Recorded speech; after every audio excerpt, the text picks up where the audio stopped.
ಇಲ್ಲಿ ನೀವು ನೋಡ್ತಿರ್ಬೋದು ನಮ್ಮ 9ನೇ ತರಗತಿ ಮಕ್ಕಳು ಸೈನ್ಸ್ ಡೇ ದಿವಸ ಒಂದು ಎಕ್ಸ್ಪರಿಮೆಂಟ್ ಮಾಡಿದ್ದಾರೆ. ಆ ಎಕ್ಸ್ಪರಿಮೆಂಟ್ ನೀವು ನೋಡ್ತಿರ್ಬೋದು multi source of energy and modern agriculture ಅಂತ. ಅಂದರೆ ಮಲ್ಟಿ ಸೋರ್ಸ್ ಆಫ್ ಎನರ್ಜಿ ಅಂದರೆ ನಿಮಗೆ ಗೊತ್ತಿರಲಿ, ಲಾ ಆಫ್ ಕನ್ಸರ್ವೇಷನ್ ಆಫ್ ಎನರ್ಜಿಯಲ್ಲಿ ನಾವು ಓದಿದ್ದೀವಿ. ಏನು ಓದಿವಿ ಅಂದರೆ energy neither be created nor be destroyed but converted into one form to another form. ಅಂದರೆ ಶಕ್ತಿಯನ್ನು ಉತ್ಪತ್ತಿ ಮಾಡೋಕ್ಕಾಗಲ್ಲ, ನಾಶ ಮಾಡೋಕ್ಕಾಗಲ್ಲ, ಆದರೆ ಒಂದು ರೂಪದಿಂದ ಮತ್ತೊಂದು ರೂಪಕ್ಕೆ ಅದನ್ನು ಪರಿವರ್ತಿಸಬಹುದು ಅಂತಕ್ಕಂಥದ್ದು ನಾವು ಓದಿದ್ದೀವಿ.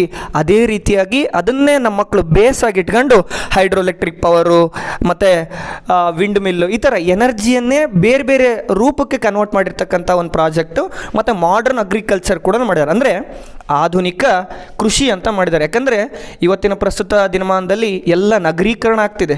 ಆ ನಗರೀಕರಣಗಳ ಮಧ್ಯೆ ಕೃಷಿಗೆ ಯಾರೂ ಒತ್ತು ಕೊಡ್ತಿಲ್ಲ. ಆ ನಗರೀಕರಣಗಳಲ್ಲಿ ಕೂಡ ಈಸಿಯಾಗಿ ಯಾವ ಥರ ಕೃಷಿ ಮಾಡ್ಬೋದು ಅನ್ನೋ ಕಾನ್ಸೆಪ್ಟನ್ನು ಇಟ್ಕೊಂಡು ನಮ್ಮ ಮಕ್ಕಳು ಒಂದೇ ಕಾನ್ಸೆಪ್ಟನ್ನು ಇಟ್ಕೊಂಡು ಎರಡು ರೀತಿ ಮಾಡೆಲ್ ಮಾಡಿದ್ದಾರೆ. ಇದು ಒಂದೇ ಮಾಡೆಲ್ ಆದರೂ ಎರಡು ಕಾನ್ಸೆಪ್ಟ್ ಎಕ್ಸ್ಪ್ಲೇನ್ ಮಾಡ್ತವೆ. ಒಂದೇ ಮಾಡೆಲ್ಲು ಆದರೂ ಎರಡು ಕಾನ್ಸೆಪ್ಟ್ ಎಕ್ಸ್ಪ್ಲೇನ್ ಮಾಡ್ತವೆ. ನೀವು ನೋಡ್ತಿರೋದು ಮಿಡ್ಲು ಹೈವೇ ಕನ್ಸ್ಟ್ರಕ್ಷನ್ ಕೊಟ್ಟಿದ್ದಾರೆ. ಹೈವೇ ಲೆಫ್ಟ್ ಸೈಡು ಒಂದಿದೆ, ರೈಟ್ ಸೈಡ್ ಒಂದಿದೆ. ಅಂದರೆ highway left side modern agriculture ಇದೆ, highway right side source of energy ಒಂದು ಮಾಡೆಲ್ ಇದೆ. ನೀವು ನೋಡ್ತಿರ್ಬೋದು. ಈಗ ಮಕ್ಕಳನ್ನ ಕೇಳ್ತಾ ಹೋಗ್ತೀನಿ ನಾನು, ಆ ಮಕ್ಕಳು ಈ ಮಾಡೆಲ್ ಬಗ್ಗೆ ಎಕ್ಸ್ಪ್ಲೇನ್ ಮಾಡ್ತಾ ಹೋಗ್ತಾರೆ. Good morning, sir. Okay. My name is Preetham Gowda. My friends are Sharath, Bharat and Nitin. Okay. Our project name is Multi-Source of Energy and Modern Agriculture. Okay. Our science teacher name is Kotres, sir. Okay. So what is the main concept of this? Can you explain one by one? Yes, sir. Okay. We are use the more energy source in this project And also modern agriculture. and also modern agriculture. Okay. Can you explain one by one? Yes, sir.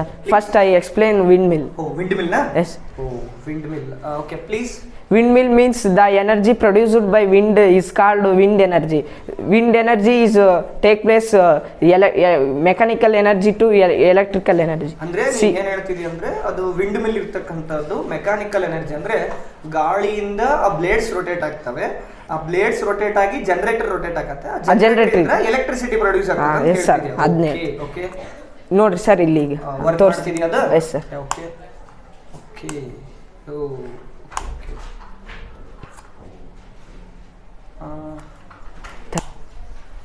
okay. The mechanical energy is converted into electrical energy. Yes. It is the law of conservation of energy that is apply that law. Yes, sir. Okay. It is windmill, la? Yes, sir. Oh, it is generator. Yes, sir. Generator, windmill. Okay. What is the advantage of this? We use electricity from these windmills. Oh, electricity ಉತ್ಪತ್ತಿ ಮಾಡ್ಕೋಬಹುದು. Yes, sir. Oh, electricity ಉತ್ಪತ್ತಿ ಮಾಡ ಅಂದ್ರೆ ಇದರಿಂದ electricity ಉತ್ಪತ್ತಿ ಮಾಡಿದ್ರೆ ನಮಗೆ ಒಂದು ಅಡ್ವಾಂಟೇಜ್. ಏನು ಅಡ್ವಾಂಟೇಜ್ ಅಂದ್ರೆ ನಾವು ಸರ್ಕಾರ ಮಾಡಬಹುದು, ಬಿಲ್ ಸರ್ಕಾರದ ಮೇಲೆ ಯಾವುದೇ ತರದ ಎಲೆಕ್ಟ್ರಿಸಿಟಿ ಮೇಲೆ ನಾವು ಡಿಪೆಂಡೆನ್ಸಿ ಆಗಲ್ಲ, ಇಲ್ಲದೆ ಇರಬಹುದು. ಒಂದು ಮತ್ತೆ ಇನ್ನೊಂದು ಅಡ್ವಾಂಟೇಜಸ್ ಯಾರಾದ್ರೂ ಹೇಳೋದಾದ್ರೆ ಎಷ್ಟಿದೆ ವಿಂಡ್ ಮಿಲ್ಸ್ ಅಲ್ಲಿ ಟೈಪ್ಸ್? Two types. ಯಾವಾಗ ಅಂತ ಹೇಳ್ತೀಯಾ? ಒಂದು ಮನೆ ಮೇಲೆ ಆಗ್ತಕ್ಕಂಥದ್ದು, ಇನ್ನೊಂದು ಮತ್ತೆ ರೋಡ್ ಸೈಡ್ ಹಾಕೋದು. ರೋಡ್ ಸೈಡ್ ಅಲ್ಲ, ಕನ್ಫ್ಯೂಸ್ ಆಗ್ಬೇಡ, ಬೆಟ್ಟಗಳ ಮೇಲೆ ಆಗ್ತಕ್ಕಂಥದ್ದು. ಮತ್ತೆ ನೀನ್ ನೋಡಿರ್ಬೋದು ಈಗೆಲ್ಲ, ಈಗ ಸ್ಪೆಷಲಿ ಈಗ ಭಾರತದಲ್ಲಿ ಬಹಳ ದೊಡ್ಡ ವಿಂಡ್ ಮಿಲ್ಸ್ ಎಲ್ಲ ಆಗ್ತಿದ್ದಾರೆ, ಹೌದಾ? ಸೊ ಮನೆ ಮೇಲೆ ಹಾಕೋದ್ರಿಂದ ಮನೆಗೆ ಎಷ್ಟು ಬೇಕೋ ಅಷ್ಟು ಎಲೆಕ್ಟ್ರಿಸಿಟಿ ಸಿಗುತ್ತೆ. ಆದ್ರೆ ದೊಡ್ಡ ವಿಂಡ್ ಮಿಲ್ ಹಾಕೋದ್ರಿಂದ ನಾವು ಬೇರೆಯವರಿಗೆಲ್ಲ ಮಾರಾಟ ಮಾಡೋಷ್ಟು ಕರೆಂಟ್ ಸಿಗುತ್ತೆ. ಅಂದ್ರೆ ಇದೊಂಥರ ಅಡ್ವಾಂಟೇಜ್. ಡಿಸ್ಅಡ್ವಾಂಟೇಜ್ ಏನಿರ್ಬೋದು ಇದ್ರದ್ದು ಹೇಳ್ತಾ ಹೋಗೋದಾದ್ರೆ, ಒಂದು ಡಿಸ್ಅಡ್ವಾಂಟೇಜ್, ದೊಡ್ಡ ವಿಂಡ್ ಮಿಲ್ ಹಾಕಿದ್ರೆ ಅಗ್ರಿಕಲ್ಚರ್ ಪ್ರಾಬ್ಲಮ್ ಆಗ್ತದೆ. ಅಗ್ರಿಕಲ್ಚರ್ ಲ್ಯಾಂಡ್ಸ್ ಏನಾಗ್ತವೆ, ರೆಡ್ಯೂಸ್ ಆಗ್ತವೆ. What is this? This is hydroelectric power and it is also called as hydropower. Hydropower. Yes. Okay. Can you explain it? Yes, sir. Please. See, sir, the wheel are spinning and the water is flowing towards the wheel. Electricity is produced. Yes, sir. See, where is started in first in India? In India, Darjeeling, sir. Darjeeling. In Karnataka? Shivana Samudra. ಅಂದ್ರೆ ಇಲ್ಲಿ hydel energy ಏನಾಗಿ convert ಆಯ್ತು, electrical energy convert ಆಯ್ತು. ಅಂದ್ರೆ ಆ blades spin ಆದ್ಮೇಲೆ generator ಕೂಡ rotate ಆಯ್ತು. ಜನರೇಟರ್ ಏನಾಗಿ ಕನ್ವರ್ಟ್ ಮಾಡ್ತು, ಮೆಕ್ಯಾನಿಕಲ್ ಎನರ್ಜಿಯನ್ನ ಎಲೆಕ್ಟ್ರಿಕಲ್ ಎನರ್ಜಿಯಾಗಿ ಕನ್ವರ್ಟ್ ಮಾಡ್ತು. ಅಂದ್ರೆ ನೀವು ಈ ಸೈಡು ವಿಂಡ್ ಮಿಲ್ಲು ಮತ್ತೆ ಹೈಡ್ರೋಎಲೆಕ್ಟ್ರಿಕ್ ಪವರ್ ಅನ್ನ ರೆಪ್ರೆಸೆಂಟೇಷನ್ ಮಾಡಿದ್ದೀರಿ. What is this? It is aeroponic agriculture systems. It is modern agriculture. Yes, sir. Can you explain it? It is a method of growing a plant in a mist in environment. Okay. It's called aeroponic agriculture. That means water nutrients ಅನ್ನ ಬಳಸ್ಕೊಂಡು plants ಅನ್ನ grow ಮಾಡ್ತಕ್ಕಂಥದ್ದು. ಅಂದ್ರೆ without soil. Yes sir, without soil. ಅಂದ್ರೆ ಮಣ್ಣಿಲ್ದಲೇ okay. The roots are suspended in the air sir, freely. Yes sir. ಅಲ್ಲೇನ್ ನೀವು water ಅಲ್ಲಿ ಸಪ್ಲೈ ಮಾಡಿರ್ತೀರಲ್ಲ ಆ ನ್ಯೂಟ್ರಿಯೆಂಟ್ಸ್ ಅನ್ನೇ ಬಳಸ್ಕೊಂಡು ಬೆಳಿತಾವೆ. Yes sir. ಇದೊಂಥರ ಚೆನ್ನಾಗಿದೆಯಲ್ಲ, ಅಂದ್ರೆ ಎಲ್ಲಿ ಮಣ್ಣಿರಲ್ಲ ಅಲ್ಲಿ ಈಸಿಯಾಗಿ ಬೆಳಿಬೋದು ಸರ್. ಅಂದ್ರೆ ವಾಟರ್ ನ್ಯೂಟ್ರಿಯೆಂಟ್ಸ್ ಗಳನ್ನ ಬಳಸ್ಕೊಂಡು ಈಸಿಯಾಗಿ ಬೆಳಿತಕ್ಕಂಥದ್ದು. ಅಂದ್ರೆ ನಾವೆಲ್ಲ ಈ ರೀಲ್ಸ್ ಗಳು ನೋಡ್ತಿದ್ವಲ್ಲ ಅದನ್ನೇ ನಿಮ್ ಬೇಸಿಸ್ ಆಗಿ ಇಟ್ಕೊಂಡು. Yes sir. ಇದು ಇಂಡಿಯಾದಲ್ಲಿ ರನ್ ಆಗ್ತಿದ್ಯಾ?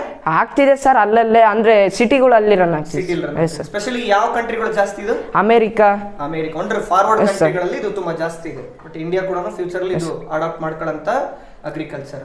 ಇದನ್ನ ಅಡ್ವಾಂಟೇಜ್ ಸ್ವಲ್ಪ ಏನಂದ್ರೆ ಯಾರು ಹೇಳ್ತೀರಾ ಅಡ್ವಾಂಟೇಜ್? ಇದು ವಿತೌಟ್ ಸಾಯಿಲ್ ಇಂದಲೇ ಬೆಳಿಬಹುದು. ವಿತೌಟ್ ಸಾಯಿಲ್ ಅಂದ್ರೆ ಗಾರ್ಡನ್ ಮಾಡ್ಕೊಂಡು. ಎಸ್ ಸರ್, ಗಾರ್ಡನ್ ಫ್ಲವರ್ಸ್ ಚೆನ್ನಾಗುತ್ತೆ. ಅಂದ್ರೆ ನಾವೇನು ವಾಟರ್ ನ್ಯೂಟ್ರಿಯೆಂಟ್ಸ್ ಇಂದನೇ ಈಸಿಯಾಗಿ ನಾವು ಬೇಕಾದಂತ ವೆಜಿಟೇಬಲ್ಸ್, ಫ್ಲವರ್ಸ್ ಮತ್ತೆ ಮಿನಿ ಗಾರ್ಡನ್ ಕೂಡ ಇದರಿಂದನೇ ಮಾಡ್ಕೋಬಹುದು. ಆಮೇಲೆ ಪ್ಲೇಸ್ ಕೂಡ ರೆಡ್ಯೂಸ್ ಅನ್ಸುತ್ತಲ್ವಾ ಸ್ಟೆಪ್ ಬೈ ಸ್ಟೆಪ್ ಮಾಡ್ಕೊಂಡ್ರೆ. Yes sir. ಏರೋಪೋನಿಕ್ ಇದು. Yes sir. ಒಂಥರ ಮಾಡರ್ನ್ ಅಗ್ರಿಕಲ್ಚರ್.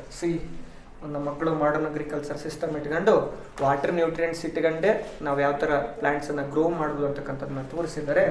ಇದು ಏರೋಪೋನಿಕ್ ಅಂತ. ಸ್ಪೆಷಲಿ ಅಮೇರಿಕಾ ಅದರ್ ಕಂಟ್ರಿಗಳಲ್ಲೇ ಇದು ರನ್ನಿಂಗ್ ಜಾಸ್ತಿ ಇದೆ ಅಂತ ನಮ್ಮ ಮಕ್ಕಳು ಇದನ್ನು ಕಾನ್ಸೆಪ್ಟ್ ಇಟ್ಕೊಂಡು ಮಾಡಿದ್ದಾರೆ.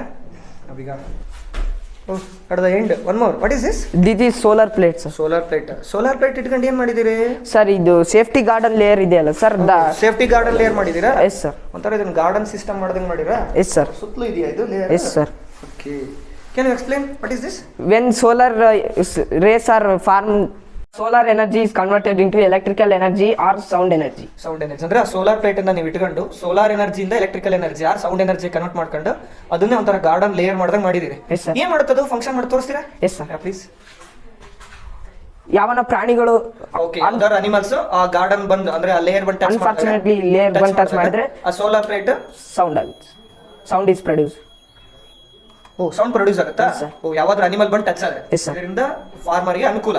ಅಂದ್ರೆ ಯಾವ್ದಾದ್ರು ತನ್ನ ಹೊಲಗಳಿಗೆ ಅನಿಮಲ್ಸ್ ದಾಳಿ ಮಾಡಿದಾಗ ಆ ಸೌಂಡಿಗೆ ಅನಿಮಲ್ಸ್ ಬಿಟ್ಟು ಹೋಗ್ತವೆ ಅಥವಾ ಅವನಿಗೊಂದು ಸಿಗ್ನಲ್ ಕೂಡ ಸಿಗುತ್ತೆ. ಓಕೆ, ಚೆನ್ನಾಗಿದೆ ಐಡಿಯಾ. ಮತ್ತೆ ಇದು ಲಾಸ್ಟ್ ಒನ್ ಏನ್ ಹೈವೇ ಸಿಸ್ಟಮ್ ಅಂದ್ರೆ ಆ ಎಲ್ಲ ಎನರ್ಜಿ ಬಳಸ್ಕೊಂಡು ನೀವು ಹೈವೇಗಳಿಗೆ ಹಾಕಿದ್ದೀರಾ? ಹಾ, ಮಾಡ್ತೀರಾ ಸ್ವಲ್ಪ? ನೈಸ್. ಅಂದ್ರೆ ವಿಂಡ್ ಎನರ್ಜಿಯನ್ನೇ ನೀವೇನ್ ಮಾಡಬಹುದು, ಹೈವೇಗಳಿಗೂ ಎಲೆಕ್ಟ್ರಿಕಲ್ ಎನರ್ಜಿ ಸಪ್ಲೈ ಮಾಡಬಹುದು. ನೋಡಿ ನಮ್ಮ ಮಕ್ಕಳು ಇದೊಂಥರ ವಿಭಿನ್ನವಾಗಿರ್ತಕ್ಕಂಥ ಕಾನ್ಸೆಪ್ಟ್ ಇಟ್ಕೊಂಡು ಮಾಡಿದ್ದಾರೆ. ಒಂದ್ ಸೈಡ್ ಮಾಡರ್ನ್ ಅಗ್ರಿಕಲ್ಚರ್ ಮಾಡಿದ್ದಾರೆ, ಒಂದ್ side multi source of energy ಅಂತ ಮಾಡಿದ್ದಾರೆ. ಇದೊಂಥರ ಹೊಸ ವಿಭಿನ್ನವಾಗಿದೆ. ಇಲ್ಲಿ ಅದೇ ಎಲೆಕ್ಟ್ರಿಕಲ್ ಎನರ್ಜಿಯನ್ನ ಹೈವೇಗೆ ಸಪ್ಲೈ ಮಾಡಿ ಎಲ್ಲ ಹೈವೇಗಳಿಗೂ ಲೈಟಿಂಗ್ ಸಿಸ್ಟಮ್ ಕೂಡ ಕೊಟ್ಟಿದ್ದಾನೆ. ಇದೊಂಥರ ಹೊಸ ವಿಷಯ. ಮತ್ತೆ ಒಂದರಲ್ಲೇ ತುಂಬಾ ವಿಷಯಗಳನ್ನ ಎಕ್ಸ್ಪ್ಲೈನ್ ಮಾಡ್ತಿರ್ತಕ್ಕಂಥ ಒಂದು ಇದು ಪ್ರಾಜೆಕ್ಟ್. ಎಲ್ಲ ವಿದ್ಯಾರ್ಥಿಗಳಿಗೆ ಧನ್ಯವಾದ ಹೇಳ್ತೀನಿ.